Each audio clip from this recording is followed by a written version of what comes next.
What I'm going to do in this video is show you how to calculate your taxable income using the tax tables. A majority of people missed problem number 7 in this past week's problem set. There could be a couple of reasons. One, maybe you didn't understand how to actually do that.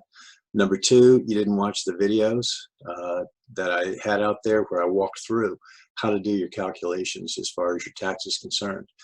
In the lecture video, I showed you how to do that. And in the video where I showed the old versus new, I had the right answers in there. So I think people weren't really watching the videos. You've got to watch the videos, folks. Now, what I'm going to do is show you how to actually walk through putting together your taxes and how to calculate that based on your income. Now, I'm going to share the screen here, and let's share it. Okay. So, in problem 7, it was asking you to calculate your taxes for head of household at $55,000, single at $35,000, and married filing jointly at $72,000. And these are the tax tables. Now, again, these are the old tax tables. What it's saying here is, like for single, for the first $9,300, you're going to pay 10% in taxes.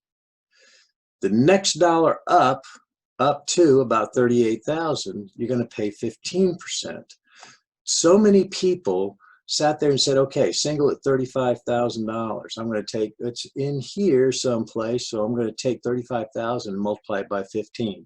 No, that's not what you do. The first $9,300 is taxed at 10%.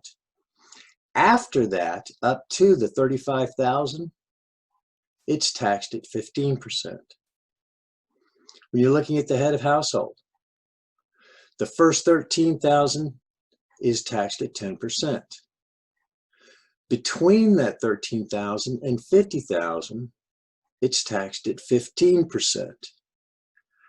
Over that $15,000, up to your $55,000, it's taxed at 25%.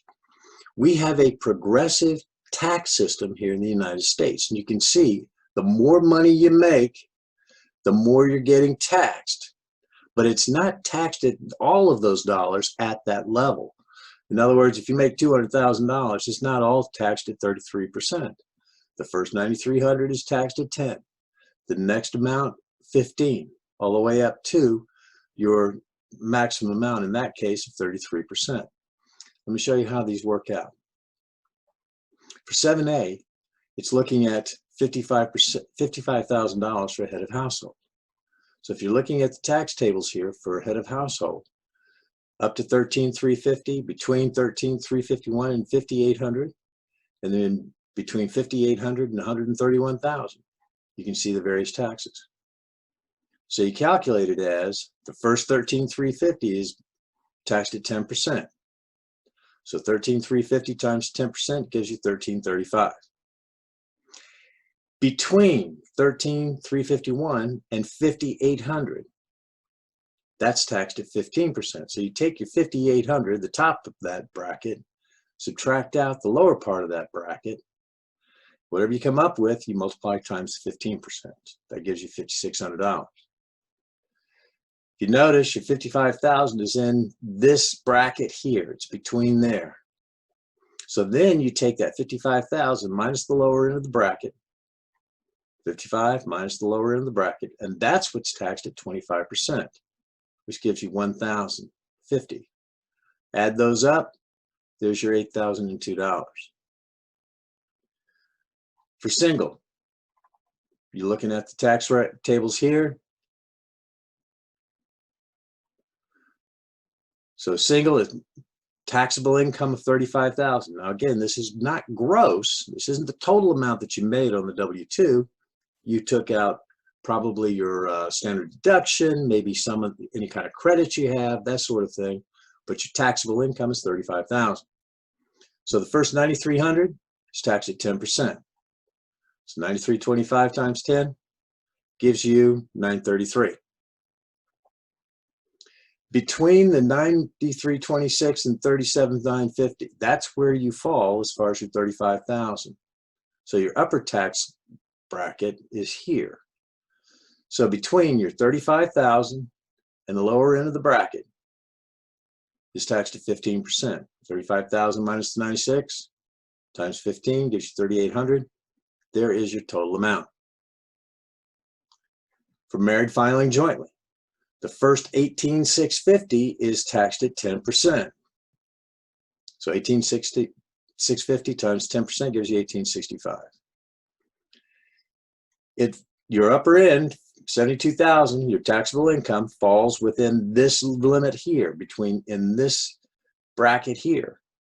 So your 72,000 minus the 18,650 is taxed at 15%, which gives you $8,000. Add them out. There's your 9867. So that's how you actually go through and calculate your taxes based on the taxable income that you may have. So let me know if you have questions on that. Now, for week 4, you have chapter 4 in the text to read. So we need to make sure that we read that. Watch the video reviewing the PowerPoints. Finish up the chapter 4 quiz. Get that done by Thursday. You do have a discussion board for this week. So you have discussion board 2. Again, the minimum, which is a